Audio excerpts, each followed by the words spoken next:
and it might inspire any aspiring writers. And then I'm going to talk about how I came to write this, and I brought along what I'm working on at the moment, which is top secret. So I started as an actor.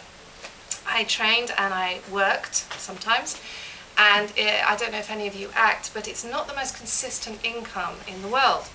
So I began to write for a show called Weekending on Radio 4, which was basically you went along, and to get into this you pitched funny lines. And they said great, and they commissioned me, which was a huge honour because I got to sit in a room at the BBC with lots of men in tweed jackets with kind of body odour problems going, oh, that's really funny, Tristan. And I was the only woman there for a long time, and there was one other who joined. And that was kind of, you know, death by honing lines, and I learnt an awful lot. And then one day I was sitting in the hairdresser and I read a magazine, and I thought, God, holy shit, that's brilliant. It was about young female writers earning a packet. And I have to say that was my motivation. I'd been told for years, you know, all my teachers and my mum and everybody said, you must be a writer. And I said, no, I will be an actor. And I was an actor, and they were right. And I never told them that, because you should never do that. So I became a writer. I came up with an idea, and I did what most people do when they want to get an agent, which should always be step one, I think, get an agent. And I wrote 3 chapters and a synopsis and whacked it out to 5 agents, and I went out for a drink with the one who said, let me buy you a drink. So I was like, fantastic, a free drink, because I was very poor. And I went out for this drink with this very hot agent who said, you know, I really like your writing, I hate your plot, it sucks. So I was like, thank you. And he said, do you have an idea for another book? And luckily that day I'd been reading the National Enquirer. Now, I don't know if you read this because it's very highbrow, but I'd come across this fantastic plot. It was about a guy in Florida. It was the night before his wedding, and he decided to order up an expensive call girl. And he did, and there was a knock at his hotel room door, and he flung it open, and there was his bride-to-be. And I thought, that's fantastic. So I turned that into my first novel, Selling Out, which obviously acquired more depth along the way. And I wrote it very fast because I was still very broke, and we flogged it at auction for a very nice 6-figure sum. Thank you very much. And I was very happy. And fast forward a few years, and I now had acquired a small screaming baby, who's larger now, 7. And I decided, and I'd also acquired a stepson who said, why don't you write books for people like me? And I thought, yeah, you have a good point there. So I had in my mind that I wanted to write for younger people, because when I was poor, I've read all my life, but the books that have stayed with me are the ones I read as a kid and as a teenager. You know, I was reading books when I was 13, 14, 15 that stick in my head now, because you have the time to read those formative books. And I thought what I would really love to do is write the kind of book I wanted to read. And then my mother died. Now, this is not meant to depress you, because it, you know, it actually inspired the book. My mum was bonkers. I grew up in Hong Kong. My parents met in the middle of the jungle in Borneo. They were both mad. And we sort of, you know, they decamped to Hong Kong, I was born, etc. And they'd been inveterate travellers. My dad had served with the Gurkhas. They both spoke very obscure languages. And I thought what I would like to do, and, you know, my dad had died when I was very little, so I thought I would like to write a book that reflects my parents and my kind of exotic, if you like, but completely mad childhood.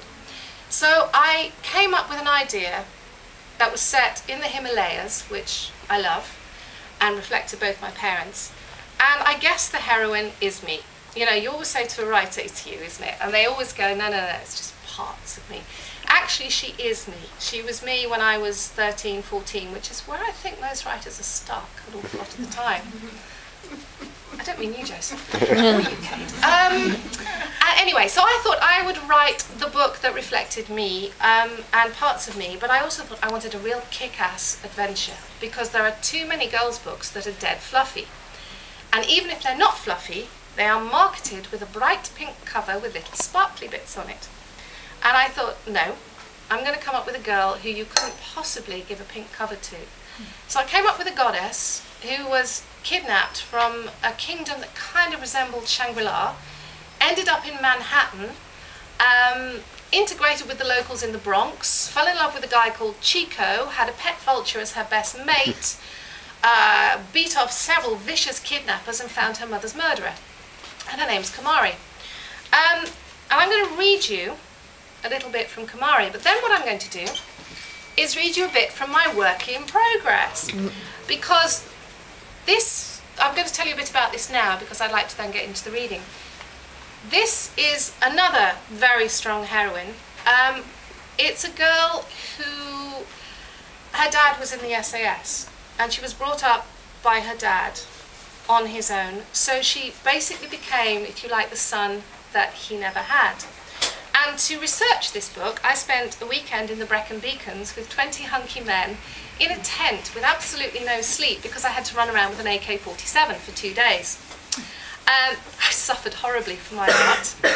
It was hell, but you know, we came through, and by the way, my team won. So I'm going to read a bit from Kamari, and then I'm going to read a bit from a book that nobody has read, and which is actually at auction now. So it's something I really shouldn't be doing, but I thought I'd do it anyway. Right, this is from quite near the beginning of Kamari, where she's in Manhattan. Now bear in mind, this girl comes from a place where there is no electricity, no telephones, no television, reel back 1,000 years, and she has been dumped into this alien place. The apartment door swung back. Kamari blinked in astonishment. The woman who filled the doorway was as wide as she was tall. Oh my goodness, she thought. This woman is a giant plum. A shiny purple top strained to cover an ample chest, while her bottom bulged over burgundy leggings that cut in halfway up her calves. Her skin was bronzed, a shade darker than Kamari's, her hair a dazzling confection of twisted curls, topped off with mauve tips. Unsmiling, she led them through. The noise was deafening. In the corner of the shabby room, a box blared out at full volume. Kamari was mesmerised. Across a glass screen, pictures moved. There were people inside that box. How did they shrink them like that? This was powerful magic indeed. A face filled the screen, a man with bouffant hair and orange skin. Even as she watched, the man disappeared to be replaced by a chicken dancing. Honey? Hey, sweetie? White noise buzzed through Kamari's brain as it did each time these people spoke to her. The sound seemed to grow louder and louder. Frantically, she scanned the room. She had to get away from this place, this terrifying purple woman. They were between her and the door. She could only think of one way to go. Maybe those people in the box would help her. Taking a deep breath, Kamari leapt head first for the screen. A sharp crack and she fell to the ground, clutching her skull in agony. Stars danced before her eyes.